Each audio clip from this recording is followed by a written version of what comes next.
বৈশ্বিক চ্যালেঞ্জ মোকাবেলা করে দেশকে এগিয়ে নেওয়ার তাগিদ দিয়েছেন সেনাপ্রধান জেনারেল ওয়াকারুজ্জামান। মিরপুর সেনানিবাসে এক অনুষ্ঠানে এই তাগিদ দেন তিনি।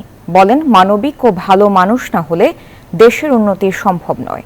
দেশের উন্নয়নে প্রকৌশল শিক্ষার উপর গুরুত্ব দেওয়ার আহ্বানও জানান সেনাপ্রধান।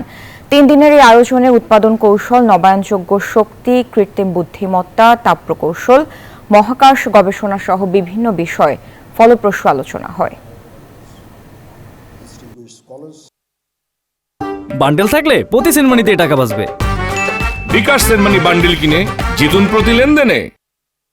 We are producing great scholars, great engineers, great doctors, great civil servants, great military officers, but without the ethics, without the ethical teaching, without making them good human beings, country will not be benefited. আপনারা যদি ভালো মানুষ না হন তাহলে কখনোই দেশ এবং জাতির কোনো উন্নয়ন সম্ভব না।